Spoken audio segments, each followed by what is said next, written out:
ہم کریں گے ہر مظلوم کی حمایت۔ بسم اللہ الرحمن الرحیم۔ السلام علیکم، میں ہوں حرین فاطمہ اور آپ دیکھ رہے ہیں حمایتی نیوز HD چینل۔ نظر ڈالتے ہیں آج کی اہم خبروں پر۔ محمد فہیم حمایتی کا دارالعلوم نعیمیہ کراچی میں سیرت نبی صلی اللہ علیہ وسلم پہ ایمان افروز خطاب۔ کراچی خصوصی رپورٹ۔ احمد دین حمایتی دارالعلوم نعیمیہ کراچی میں ممتاز طالب علم مولانا محمد فہیم حمایتی نے حضور نبی کرم صلی اللہ علیہ وسلم کی سیرت طیبہ پر بے نہایت مؤثر و پرور خطاب فرمایا۔ اس موقع پر علماء، طلباء اور مختلف مکاتب فکر کے افراد بڑی تعداد میں موجود تھے۔ مولانا محمد فہیم حمایتی نے اپنے خطاب میں حضور اکرم کی زندگی کو امت مسلمہ کے لیے کامل نمونہ قرار دیتے ہوئے کہا کہ آج کے دور میں ضرورت اس بات کی ہے کہ ہم نبی کریم کی تعلیمات کو اپنی زندگیوں میں عملی طور پر نافذ کریں۔ انہوں نے کہا کہ اخلاق نبوی ہی امت کے اصلاح اور اتحاد کا واحد ذریعہ ہے۔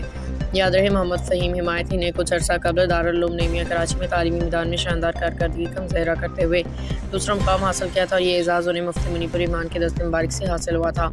ذرائع کے مطابق مولانا محمد فہیم حمایتی فی الوقت اپنے عالمیہ کورس کی تکمیل میں مصروف ہیں، جس کے بعد وہ جامع مسجد محمدیہ میں خطابت و دینی خدمات کی ذمہ داریاں سنبھالیں گے۔ مدرسہ کے اساتذہ طلباء نے ان کے جذبے فہم دین اور خلوص نیت کی تعریف کرتے ہوئے نیک تمناؤں کا اظہار کیا ہے۔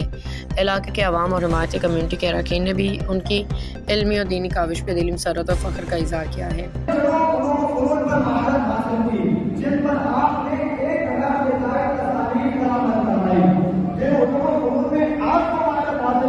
ان کے کئی ایسے علماء نے جو دور جدید کے بڑے بڑے محققین، ماہرین اور ماہرین کو بھی علوم کے نام سے آنا لگی۔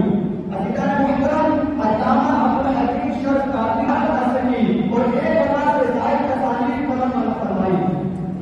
آپ کا قلم قرآن و سنت کا ترجمان، آپ کی زبان حق کا اعلان، آپ کا دل عشق رسول صلی اللہ تعالیٰ علیہ وسلم سے محمود تھا۔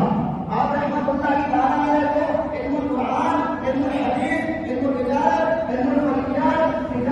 اب تک کے لیے اتنا ہی۔ مزید خبروں اور اپڈیٹ سے باخبر رہنے کے لیے دیکھتے رہیں حمایتی نیوز HD چینل۔